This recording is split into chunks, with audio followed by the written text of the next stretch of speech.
là pour parler des take-home messages de la session organisée par Astra sur la bithérapie antiplaquettaire du coroner et puis pour parler de l'actualité du diabète. Bonjour Franck Albert. Alors, que peut-on retenir sur la bithérapie du coronarien ? Bonjour, donc on a organisé encore une session donc, sur deux thèmes, la bithérapie antiplaquettaire du coronarien. Jean-Louis Georges donc, a fait un beau topo pour parler de ce thème. On voit bien qu'on est dans une époque où il va falloir personnaliser de plus en plus les choses. Globalement, on a des recommandations actuellement qui nous disent que dans l'angor stable, il faut associer donc, la bithérapie antiplaquettaire, qui est en général l'aspirine et le ticagrelor, pendant 6 mois. Voire parfois un peu moins si les patients sont à très haut risque hémorragique, mais on recommande 6 mois. Dans le syndrome coronarien aigu, la recommandation actuelle, c'est 12 mois.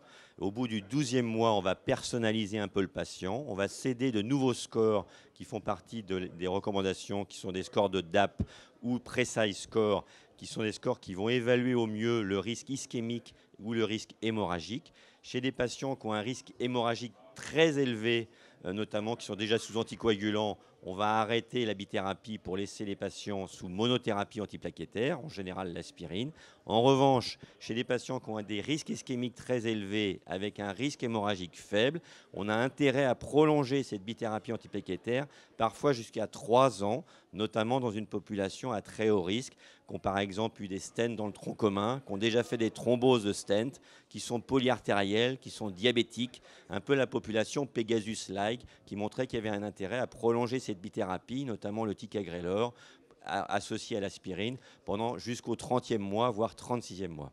Et dans le domaine du diabète, justement, aussi, il y a eu des nouveautés où on peut retenir quoi de cette Alors, on a eu la chance d'avoir donc le professeur Ariel Cohen, donc, qui est le vice-président de la Société française de cardio, qui a fait un point sur l'actualité du diabète pour les cardiologues. C'est un domaine très vaste. Vous savez que les cardiologues connaissent essentiellement la metformine depuis 20 ans, que les études antérieures n'étaient pas très positives finalement sur les événements durs cardiovasculaires, notamment la mortalité et l'infarctus.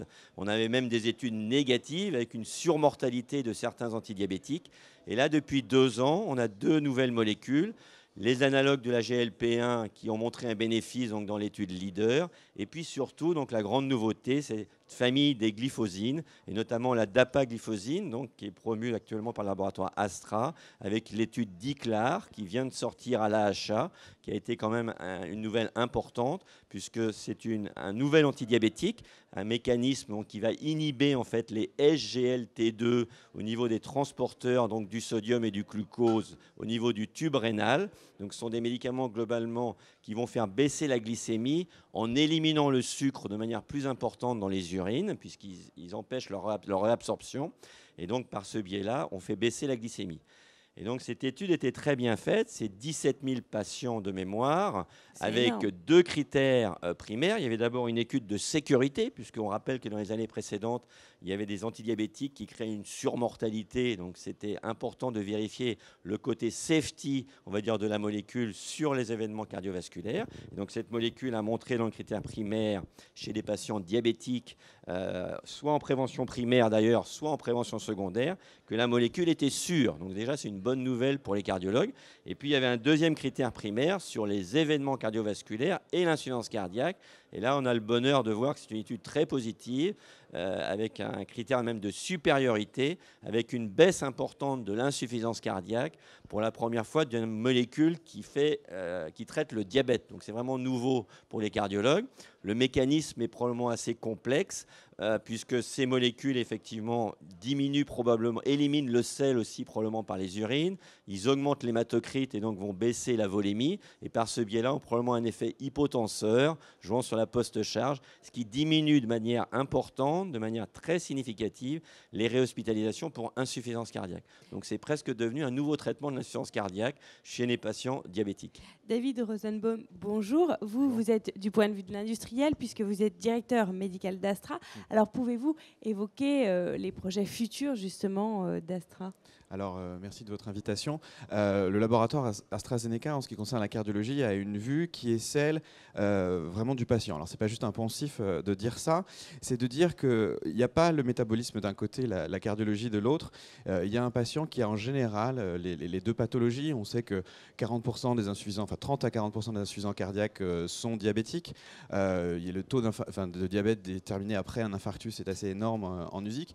Et donc, la volonté du laboratoire, c'est vraiment de regrouper ces deux champs à travers les molécules qu'il développe. Alors, très concrètement, parce que ça c'est des mots, l'année prochaine, deux grandes études cliniques. Voilà, c'est ça. Deux grandes études cliniques. D'abord l'étude THEMIS chez des diabétiques coronariens. C'est la plus grande étude chez les diabétiques, 19 000 patients, coordonnée par un Français, le professeur Gabriel Steig. C'est très représentatif, 19 000. Oui, exactement, c'est des coronariens diabétiques. On va tester le ticagrelor avec l'aspirine contre l'aspirine seule. Et le résultat devrait sortir à la mi-année. Donc vous voyez, coronarien diabétique. Et puis pour rebondir sur ce qu'a dit M. Albert, une autre étude avec la dapagliflozine, cette fois-ci non pas chez les diabétiques, mais chez les insuffisants cardiaques. C'est l'étude DAPA-HF qui va tester si la dapagliflozine, donc cette famille, la SGLT2, va être un médicament pur de l'insuffisance cardiaque.